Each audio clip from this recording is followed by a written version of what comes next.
ಆಕಾಶವಾಣಿ ಮಂಗಳೂರು. ಕಾವ್ಯಯಾನ ಕವಿ ಮುದ್ದಣನ ಶ್ರೀರಾಮಾಶ್ವಮೇಧಂ ಕಾವ್ಯದ ವಾಚನ ವ್ಯಾಖ್ಯಾನ.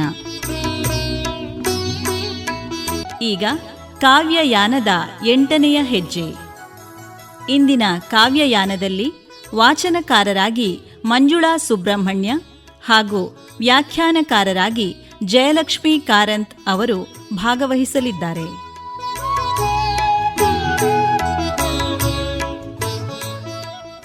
ಚಿಂತೆಯಿಂದ ತುಂಬಿದಂತಹ ಶ್ರೀರಾಮಚಂದ್ರನು ತನ್ನ ಅಂತಃಸತ್ವವನ್ನೇ ಮರೆತು ಅಗಸ್ತ್ಯರಲ್ಲಿ ಈ ರೀತಿ ದುಃಖಿಸಿದಾಗ ಆತನ ಅಂತಃಸತ್ವವನ್ನು ಎಚ್ಚರಿಸಿ ಆತನನ್ನು ತನ್ನ ಮುಂದಿನ ಕಾರ್ಯಕ್ಕೆ ಅನುಗೊಳಿಸಲಿಕ್ಕಾಗಿ ಅಗಸ್ತ್ಯರು ಈ ರೀತಿ ಹೇಳುತ್ತಾರೆ. ಲೋಕ ಸಮ್ಮತದಿಂ ಪೇಳ್ದೊಡಂ, ದೇವಸ್ವರೂಪನೆಂದು ತಿಳಿದಾಗ ನಿನ್ನ ಮಾತೆಲ್ಲ ಸತ್ಯವೇ ಆದರೂ ಲೌಕಿಕವಾಗಿ ನೋಡಿದರೆ ನೀನೆಂತಹ ರಾಜ? ನೀನೊಂದೆ ಬೆಳ್ಗೊಡೆಯೊಳಾಳ್ವರಾಯಂ, ನಿನ್ನ ಸಾಮಂತರಾದರೋ ಸಾಮಂತರಾಜರ್ವಶವರ್ತಿಗಳ್, ನಿನ್ನ ಐಸಿರಿ ಆകളും ಕಾಣ್ಕೆಯ ನೀಗುಂ ಸಾಸಿರುವರ್, ಪೊನ್ನೊಡೆಯನ ಭಂಡಾರದತ್ತಣಿಂಬಿಗಿಲೈಸಿರಿ, ನಿನ್ನ ಭೂಮಿಯೋ ಪುಡವಿ ಬಯಕೆ ಒಟ್ಟಲ್, ಇನ್ನು ನಿನ್ನ ಸೈನಿಕರ ಪಡೆಯೋ ಮಾರಿಯ ಕೋರೆವಲ್ಲಂ ಮುರಿವ, ಭೈರವನ ನಿಡು ಜಡೆಯಂ ಪಿಡಿವ, ಕಾಳರಕ್ಕಸಿಯ ಕೂರ್ವಾಳಂ ಸೆಳೆವ, ಪಡೆವಳರ್ ಒಳರ್, ನಿನ್ನ ಮಂತ್ರಿಗಳಾದರೋ ಗುರು ಕವಿಗಳಿಂ ಬಳಕೆ ವೆತ್ತ ಸಚಿವರುಂಟು, ನಿನ್ನ ಕುಲಗುರುಗಳು ಬಳಿಯೋ ಜಂ ವಸಿಷ್ಠಂ, ಅಸಾಧ್ಯವನ್ನು ಸಾಧ್ಯವಾಗಿಸುವಂತಹ ಸಹೋದರರು, ಸಿಂಗನ ಸಿಂಗಮಂ ಮೊಲನ ಎರಂಕೆಯಂ, ಮಣಲ ನೆಯ್ಯಂ ತಂದೀವ ಸೋದರರ್ ಬಳಿಯೊಳಿರ್ಪರ್, ಇನ್ನು ನಿನ್ನ ನೆಂಟರೋ ನಂಟರೆಲ್ಲரும் ನೇಹಿಗರ್, ನಿನ್ನ ಪ್ರಜೆಗಳ ಗುಣ ನಾಡಿಗರ್ ನುಡಿಯೊಳ್ ನಡೆವರ್, ನಿನ್ನ ನಗರ ರಕ್ಷಕರು ಐವಾಯ್ ಪುಲಿಯೆನೆ ನಗರ ರಕ್ಷಕ ನಿರ್ಕುಂ, ನಿನ್ನ ಕಟ್ಟಪ್ಪಣೆಯೇ ಎಂತುಂ ಕಟ್ಟಾಣತಿ ಜವದಂಡೆ, ಅಂತುಂ ಅದಲ್ಲದೆಯುಂ ಲೋಕಕಂಟಕರೆನಿಸಿ, ಭೂಭಾರಕ್ಕೆಂದು ಪುಟ್ಟಿದ ರಾವಣ ಕುಂಭಕರ್ಣಾದಿ ದುಷ್ಟರಾಕ್ಷಸರಂ, ಸಮೂಲಂ ತತ್ತರಂ ದರಿದುದರಿಂ, ಮೂಜಗಮುಂ ಸೊಗಂ ಬಾಳ್ವುದು, ಮೇನ್ ಏತರ ಚಿಂತೆ, ಕೈವಲ್ಯ ಸುಂದರಿ ವದನಾರವಿಂದ ಮಕರಂದ, ಪಾನಲೋಲುಪ್ತಿಗಿದು ಪೊಳ್ತಲ್ತಲೇ ಎಂದು ಸಿರ್ದಂ. ಮೂರು ಲೋಕವನ್ನು ಬಾಧಿಸುತ್ತಿರ್ಪ ಕುಂಭಕರ್ಣ ರಾವಣಾದಿಗಳನ್ನು ಸಮೂಲ ನಾಶಗೊಳಿಸಿ ಭೂತಾಯಿಯ ಭಾರ ಇಳಿಸಿದವನು ನೀನೇ ಆಗಿದ್ದೀಯ, ಮತ್ತೇಕೆ ಚಿಂತೆ? ಮುಕ್ತಿಶ್ರೀಯ ಮುಖಕಮಲದ ಮಕರಂದ ಪಾನದ ಆ ಅತ್ಯಭಿಲಾಷ ನಿನಗೆ ಬಂತೆ? ಇದು ಸರಿಯಾದ ಹೊತ್ತಲ್ಲ ಶ್ರೀರಾಮಚಂದ್ರ, ಇದು ನೀನು ಮುಕ್ತಿಯನ್ನು ಬಯಸುವ ಸಮಯವಲ್ಲ ಎಂದು ಉಸುರಿದನು. ಅದಕ್ಕೆ ರಾಘವನು ಬಳಿಕ ರಾಘವಂ ಸ್ವಾಮಿ ನರರ ಬಿಜ್ಜೋದರರ ಸುರರ ಮುನಿವರರ ಮನದ ಅಳಲ್ ಉರಿಪಿರಿದಾಗೆ, ಆಯುಂ ಬರಿದಾಗೆ, ಶ್ರೀಯುಂ ಕೈವಿಡೆ, ತಮ್ಮ ತಮ್ಮ ದುಷ್ಕೃತಂಗಳ ಫಲಂಗಳ ತಣಿಂ, ಆರಕ್ಕಸರ್ ಪೊಂದಿದರಲ್ಲ, ಮೊನೆಯೊಳಾತಂಗಳಂ ಗೆಲ್ವ ಕೊಲ್ವ ಬಲ್ಮೆತನ ಗೆತ್ತಂತು, ಆದೊಡಂ ಅಂತಿರ್ದ ರಾವಣ ಕುಂಭಕರ್ಣರೆಂದೊಡೆ ಆರವರ್ ಪುಟ್ಟೆ ತರ್ಕೆ ಎಂತೂ ಇಂತಿದಂ ಕೂರ್ಮೆಯಿಂ ಪೇಳಲಕ್ಕುಂ ಎನೇ. ಆಗ ರಾಘವನು, ಸ್ವಾಮಿ, ನರರ, ವಿದ್ಯಾಧರರ, ಸುರರ, ಮುನಿವರರ ಮನಸ್ಸಿನ ದುಃಖದ ಉರಿ ಹಿರಿದಾಗಲು, ಅವರ ಆಯಸ್ಸೂ ಬರಿದಾಗಿರಲು, ಸಿರಿಯೂ ಕೈಬಿಡಲು, ತಮ್ಮ ತಮ್ಮ ಕೆಟ್ಟ ಕೆಲಸಗಳ ಫಲಗಳಿಂದಾಗಿ ಆ ರಕ್ಕಸರು ಸತ್ತರಲ್ಲದೆ ಯುದ್ಧದಲ್ಲಿ ಅವರನ್ನು ಗೆಲ್ಲುವ ಕೊಲ್ಲುವ ಶಕ್ತಿ ತನಗೆಲ್ಲಿಯದು ಸ್ವಾಮಿ. ಆದರೂ ಹಾಗಿದ್ದ ಆ ರಾವಣ ಕುಂಭಕರ್ಣರೆಂದರೆ ಯಾರು? ಅವರ ಹುಟ್ಟು ಹೇಗಾಯಿತು, ಏತಕ್ಕಾಯಿತು ಎಂದು ಪ್ರೀತಿಯಿಂದ ನನಗೆ ತಿಳಿ ಹೇಳಿ ಎಂದಾಗ, ಜಿತವಾತಾಪಿತಾಂ ಮಂದಹಾಸದಿಂ ರಘುಕುಲಪಯೋಧಿರಾಕಾಸುಧಾಕರ ಈ ಕುಲಕ್ಕೆ ಈ ಸದ್ಗುಣಕ್ಕೆ ಈ ಸೌಜನ್ಯಕ್ಕೆ ಈ ನುಡಿತಗುಗುಂ ಪೊಂಬಚ್ಚಮಂ ಪಣ್ಣಿ ಬಣ್ಣಮಂ ಕೇಳ್ದೈ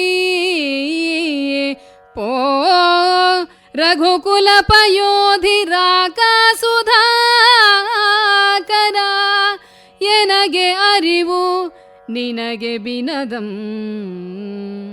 ಕೇಳ್ ಆ ಅಳಿರಕ್ಕಸರ ಪುಟ್ಟಂ ಎನುತುಂ ಪೇಳಲಾರಂಭಿಸಿದಂ. ಈಗ ಕವಿ ಮುದ್ದಣನು ಅಗಸ್ತ್ಯರ ಬೇರೆ ಬೇರೆ ಹೆಸರುಗಳನ್ನು ಹೇಳುತ್ತಾ ಅವರ ವೈಭವವನ್ನು, ಅವರ ವಿಚಾರವನ್ನು ತಿಳಿಸುವ ಅಲ್ಲಿ ಜಿತವಾತಾಪಿ ಎಂಬ ಒಂದು ಪದವನ್ನು ಉಪಯೋಗಿಸುತ್ತಾನೆ. ಏನದು ಜಿತವಾತಾಪಿ? ಇಲ್ಲಿ ಒಂದು ಕಥೆ ಇದೆ. ಅಗಸ್ತ್ಯರಿಗೆ ಅಜಮುಖಿ ಎಂಬಂತಹ ರಾಕ್ಷಸಿಯಲ್ಲಿ ವಾತಾಪಿ ಮತ್ತು ಇಲ್ವಲರು ಎಂಬ 2 ರಕ್ಕಸರು ಹುಟ್ಟಿದರಂತೆ. ಅವರು ವಿಶಿಷ್ಟ ರೀತಿಯಲ್ಲಿ ಬ್ರಾಹ್ಮಣರನ್ನು ಕೊಲೆ ಮಾಡ್ತಾ ಇದ್ದರಂತೆ. ಶ್ರಾದ್ದ ಕಾರ್ಯಕ್ಕಾಗಿ ಬ್ರಾಹ್ಮಣರನ್ನು ಕರೆಸಿ ವಾತಾಪಿಯನ್ನು ಆಡಾಗಿ ಪರಿವರ್ತಿಸಿ ಮಾಂಸದ ಅಡಿಗೆಯನ್ನು ಉಣಿಸಿ ಅವರು ಉಂಡ ಮೇಲೆ ವಾತಾಪಿ ಹೊರಕ್ಕೆ ಬಾ ಎಂದು ಕರೆದಾಗ ಆ ಬ್ರಾಹ್ಮಣರ ಹೊಟ್ಟೆಯೊಡೆದು ಆತ ಪುನಃ ಆಡಾಗಿ ಹೊರಕ್ಕೆ ಬರುತ್ತಾ ಇದ್ದ. ಆಮೇಲೆ ಅವರಿಬ್ಬರು ಆ ಬ್ರಾಹ್ಮಣರ ದೇಹವನ್ನು ತಿನ್ನುತ್ತಾ ಇದ್ದರಂತೆ. ಹಾಗೆಯೇ ಒಂದು ಬಾರಿ ಅಗಸ್ತ್ಯರು ಈ ದಾರಿಯಲ್ಲಿ ಬರುತ್ತಾ ಇದ್ದಾಗ ಇದೇ ತಂತ್ರವನ್ನು ಅವರು ಹೂಡಲು ಅದನ್ನರಿತಂತ ಅಗಸ್ತ್ಯರು ಉಂಡ ಕೂಡಲೇ ಹೊಟ್ಟೆಯನ್ನು ಸವರಿ ವಾತಾಪಿ ಜೀರ್ಣೋಭವ ಎಂದರಂತೆ. ಇಲ್ವಲ ಕರೆದಾಗ ವಾತಾಪಿ ಹೊರಕ್ಕೆ ಬರಲೇ ಇಲ್ಲ. ಸಿಟ್ಟುಗೊಂಡಂತಹ ಇಲ್ವಲ ಅಗಸ್ತ್ಯರ ಮೇಲೆ ಆಕ್ರಮಣ ಮಾಡಿದಾಗ ಅವರಿಬ್ಬರನ್ನೂ ತನ್ನ ತಪಶಕ್ತಿಯಿಂದ ಕರಗಿಸಿ ಕೊಂದಂತಹ ಅಗಸ್ತ್ಯರನ್ನು ಜಿತವಾತಾಪಿ ಎಂದು ಮುದ್ದಣ ಇಲ್ಲಿ ಹೇಳ್ತಾ ಇದ್ದಾನೆ. ಅಂತಹ ಅಗಸ್ತ್ಯರು ಮಂದಹಾಸದಿಂದ, ರಘುಕುಲದ ಕಡಲಿಗೆ ಪೂರ್ಣಚಂದ್ರನೇ, ಈ ಕುಲಕ್ಕೆ ಈ ಸದ್ಗುಣ ಈ ಸೌಜನ್ಯ ಎಲ್ಲವೂ ಸರಿ. ಆದರೆ ಬಂಗಾರದ ಉಡುಗೆ ತಯಾರಿಸಿ ಅದರ ಬಣ್ಣ ಕೇಳಿದೆಯಲ್ಲ ನೀನು, ಹೋಗಲಿ, ಇದು ನನಗೆ ತಿಳಿವು, ನಿನಗೆ ವಿನೋದ. ಹಾಗಿದ್ದರೆ ನನ್ನ ಬಾಯಿಯಿಂದಲೇ ಈ ಹೀನ ರಾಕ್ಷಸರ ಹುಟ್ಟನ್ನು ಕೇಳಬೇಕೆಂದಿರುವೆಯಲ್ಲ, ಕೇಳು, ಹೇಳುತ್ತೇನೆ ಎಂದ. ಮುನ್ನಂ ಉರ್ಮೆ ಸನಕ ಸನಂದಾದಿ ದೇವರ್ಷಿಗಳ್ ವಿಷ್ಣುವಂ ಪೂಜಿಸಲ್ಕೆಂದು ವೈಕುಂಠಕ್ಕೈ ತಂದು ಓಲಗಮಂ ಪುಗುತರ್ಪಂದು ಅಂದು ಬಾಗಿಲುಳ್ ಜಯ ವಿಜಯರೆನಿಪ ಪಡಿಯರರ್ತಡೆದರ್ ಮೂಗುದುದಿಯೊಳಲ್ತೆ ಮುನಿಸು ಮುನಿಗಳ್ಗೆ ಒಡನೆಯೇ ಕೋಪದಿಂ ಪೊಡವಿಯೊಳ್ ರಕ್ಕಸರಾಗಿ ಪುಟ್ಟಿಂ ಎಂದು ಕಾವಲರಂ ಬೈದು ಪೋಪುದುಂ. ಬಹಳ ಹಿಂದೆ ಸನಕ ಸನಂದಾದಿ ದೇವರ್ಷಿಗಳು ವಿಷ್ಣುವನ್ನು ಪೂಜಿಸುವುದಕ್ಕೆಂದು ವೈಕುಂಠಕ್ಕೆ ಬಂದು ಓಲಗವನ್ನು ಪ್ರವೇಶಿಸುವಾಗ ಬಾಗಿಲಲ್ಲಿ ಜಯ ವಿಜಯರೆಂಬ ಪ್ರತಿಹಾರರು ತಡೆದರಂತೆ. ಮೂಗಿನ ತುದಿಯಲ್ಲವೇ ಮುನಿಸು ಮುನಿಗಳಿಗೆ. ಒಡನೆಯೇ ಕೋಪದಿಂದ ಜಯವಿಜಯರಿಗೆ ಪೊಡವಿಯಲ್ಲಿ ರಕ್ಕಸರಾಗಿ ಹುಟ್ಟಿರಿ ಎಂದು ಶಾಪ ಕೊಟ್ಟು ಕಾವಲರನ್ನು ಬೈದು ಅವರು ಹಿಂದೆ ಹೋದರು. ಇದರಿಂದ ಮನದೆ ತಲ್ಲಳಂಗೊಂಡು ನಾಥ ನಡೆಗೆ ಪರಿತಂದು ಗೆಯ್ದ ಗೆಯ್ಮೆಯಂ ಬೈದ ಬೈಗುಳಂ ಭಿನ್ನವಿಸಿದರ್. ನಾರಾಯಣಂ ಇಂತಿದಂ ಪರಿಭಾವಿಸಿ ದ್ವಾರಪಾಲಕರ್ಗೆ ನಿಗ್ರಹಾನುಗ್ರಹ ಸಮರ್ಥರ್ವಲಂ ಮುನಿಗಳ್ ತೊದಳಾಗದವರ ನುಡಿ ಆದೊಡಂ ನಿಮ್ಮಂ ಇನಿತೊಂದು ಕೇಳ್ವಿಂ. ಎನ್ನನೇ ಹಿಗರೆನಿಸುತ್ತೆ ಏಳುಂ ಮೆಯ್ಯಿಂ ಇಳೆಯೊಳ್ ಬಾಳ್ದು ಬಳಿಯಂ ಎನ್ನಂ ಬಳಿ ಸಾರ್ವುದೊಂದು ಪಗೆದು ಮೂರುಂ ಮೆಯ್ಯಂ ಸಮೆದು ಮೇಣ್ ಎನ್ನಂ ಕಾಣ್ಬುದು ಪೆರತೊಂದು. ಇವರೊಳ್ ಆವುದು ಮನಕ್ಕೇರುವುದು ಅದಂಪೇಳಿಂ ಏನೇ. ಆ ಜಯವಿಜಯರು ಮನದಲ್ಲೇ ತಲ್ಲಣಗೊಂಡು ಒಡೆಯನ ಬಳಿಗೆ ಹೋಗಿ ತಾವು ಮಾಡಿದ ಕೆಲಸವನ್ನು, ಸಿಕ್ಕಿದ ಶಾಪವನ್ನು, ಪಡೆದ ಬೈಗುಳನ್ನು ಭಿನ್ನವಿಸಿದರು. ಆಗ ನಾರಾಯಣನು ಇದನ್ನು ಚೆನ್ನಾಗಿ ಯೋಚಿಸಿ ದ್ವಾರಪಾಲಕರಾದಂತಹ ಜಯವಿಜಯರಿಗೆ, ಮುನಿಗಳು ಎಂದರೆ ಯಾರು? ಅವರು ನಿಗ್ರಹಕ್ಕೂ ಅನುಗ್ರಹಕ್ಕೂ ಸಮರ್ಥರೇ ಸರಿ. ಅವರ ಮಾತು ಎಂದೆಂದೂ ವ್ಯರ್ಥವಾಗಬಾರದು. ಅದಕ್ಕಾಗಿ ನಿಮ್ಮಲ್ಲಿ ಒಂದು ಮಾತು ಕೇಳುತ್ತೇನೆ. ನೀವು ನನ್ನ ಸ್ನೇಹಿತರೆನ್ನಿಸಿ 7 ಜನ್ಮಗಳಲ್ಲಿ ಭೂಮಿಯಲ್ಲಿ ಬಾಳಿ ನನ್ನನ್ನು ಸೇರುತ್ತೀರೋ, ಇಲ್ಲ ದ್ವೇಷಿಸಿ 3 ಜನ್ಮವನ್ನು ಕಳೆದು ಮತ್ತೆ ನನ್ನನ್ನು ಸೇರುತ್ತೀರೋ? ನಿಮ್ಮ ಆಯ್ಕೆ ಯಾವುದು ಎಂದಾಗ ಮಣಿದು ಜಯ ವಿಜಯ ಜಿಯ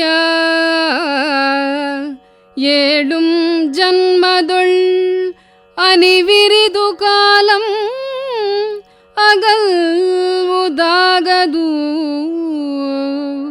பகைகளெனிசியும் ಎಂತಾನುಂ 3 ಜನ್ಮಮಂ ಕಳಿದು ಮತ್ತಂ ನಿನ್ನಂ ಸಾರ್ವುದೆಲೇಸು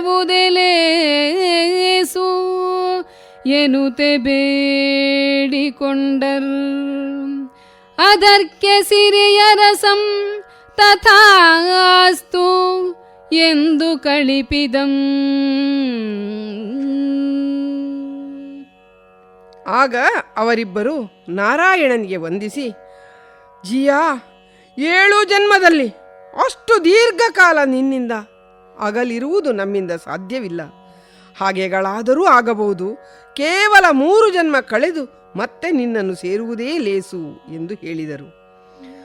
ಆಗ ಋಷಿ ಶಾಪದಿಂದಾಗಿ ಈ ರೀತಿಯಾದಾಗ, ಕೇಳೈ ಆ ಋಷಿ ಶಾಪದ ದೂಸರಿಂ ಆ ಜಯ ವಿಜಯರ್ ಮರುವುಟ್ಟಿಂ ದೈತ್ಯರೆನಿಸುತ್ತೆ. ಹಿರಣ್ಯಾಕ್ಷ ಹಿರಣ್ಯಕಶಿಪುವೆಸರಿಂ ಜನಿಸಿ ಹರಿಯೊಳ್ ವೈರದಿಂ ಅಳಿದರ್. ಈಗಳ್ ಅವರ್ಗೆ 2ನೆಯ ಜನ್ಮಂ ಅದೆಂತೆನೆ ಬ್ರಹ್ಮಂಗೆ ಪೌಲಸ್ತ್ಯನೆನಿಪಮಾನಸ ಪುತ್ರನೊರುವನುಂಟು. ಆತನಿಂ ವಿಶ್ರವಸ್ಸು ಪುಟ್ಟಿದಂ. ಆತಂಗೆ ಮಂದಾಕಿನಿ ಕೈಕಸೆಯರ್ ಎನುತಿರುವರ್ ಪೆಂಡಿರ್ ಒಳರ್. ಪಿರಿಯಳ್ಗೆ ಧನದಂ ಕಿರಿಯಳ್ಗೆ ರಾವಣ ಕುಂಭಕರ್ಣ ವಿಭೀಷಣ ಶೂರ್ಪನಖೆಯರ್ ಉದ್ಭವಿಸಿದರ್. ಇಂತು ಬ್ರಹ್ಮನಿಂ ಈ ಬಳಗಂ ಬ್ರಹ್ಮನಿಂ ಇಳಿದೆತ್ತು. ಎನುತೆ ಮೇಲಿಂ ಮೇಲೆ ಮೇಲಿಂ ಮೇಲೆ ಉಸಿರ್ದಂ. ಹೀಗೆ ಈ ಋಷಿ ಶಾಪದಿಂದಾಗಿ ಜಯ ವಿಜಯರು ಪುನರ್ಜನ್ಮದಲ್ಲಿ ದೈತ್ಯರೆನ್ನಿಸಿ ಹಿರಣ್ಯಾಕ್ಷ ಹಿರಣ್ಯಕಶಿಪು ಎಂಬ ನಾಮಧೇಯದಿಂದ ಜನಿಸಿದರು. ಜೀವನ ಪೂರ್ತಿ ಹರಿ ವೈರದಿಂದಲೇ ಕಳೆದರು. ಕೊನೆಗೆ ಹರಿಯಿಂದಲೇ ಅಳಿದು ಹೋದರು, ಮೋಕ್ಷವನ್ನು ಪಡೆದರು. ಈಗವರಿಗೆ ಎರಡನೆಯ ಜನ್ಮ ಹೇಗೆ ಬಂತು? ಅದು ಬ್ರಹ್ಮನಿಗೆ ಪೌಲಸ್ತ್ಯನೆನ್ನುವ ಒಬ್ಬ ಮಾನಸ ಪುತ್ರನಿದ್ದಾನೆ. ಅವನಿಂದ ವಿಶ್ರವಸು ಎಂಬಂತ ಒಬ್ಬ ವ್ಯಕ್ತಿ ಹುಟ್ಟುತ್ತಾನೆ. ಆತನಿಗೆ ಇಬ್ಬರು ಪತ್ನಿಯರು, ಮಂದಾಕಿನಿ ಮತ್ತು ಕೈಕಸೆ. ಹಿರಿಯವಳಿಗೆ ಅಂದರೆ ಮಂದಾಕಿನಿಗೆ ಕುಬೇರನು ಹುಟ್ಟುತ್ತಾನೆ. ಆತನೇ ದೇವತೆಗಳ ಧನದ ಒಡೆಯನಾಗುತ್ತಾನೆ. ಕಿರಿಯವಳಾದಂತಹ ಕೈಕೆಸೆಗೆ ರಾವಣ, ಕುಂಭಕರ್ಣ, ವಿಭೀಷಣ ಮತ್ತು ಶೂರ್ಪನಖಿಯರು ಎಂಬವರು 4 ಮಕ್ಕಳು ಹುಟ್ಟಿದರು. ಹೀಗೆ ಬ್ರಹ್ಮನಿಂದ ಈ ಬಳಗವು ಇಲ್ಲಿಗೆ ಇಳಿದು ಬಂತು ಎಂದು ಕಥೆಯನ್ನು ಸಂಕ್ಷಿಪ್ತವಾಗಿ ವಿವರಿಸಿದರು. ಕಾವ್ಯಯಾನ ಮುದ್ದಣ ಕವಿಯ ಶ್ರೀರಾಮಾಶ್ವಮೇಧಂ ಕಾವ್ಯದ ವಾಚನ ವ್ಯಾಖ್ಯಾನ ಪ್ರಸಾರವಾಯಿತು. ಕಾವ್ಯವನ್ನು ವಾಚಿಸಿದವರು ಮಂಜುಳಾ ಸುಬ್ರಹ್ಮಣ್ಯ. ವ್ಯಾಖ್ಯಾನಕಾರರು ಜಯಲಕ್ಷ್ಮೀ ಕಾರಂತ್.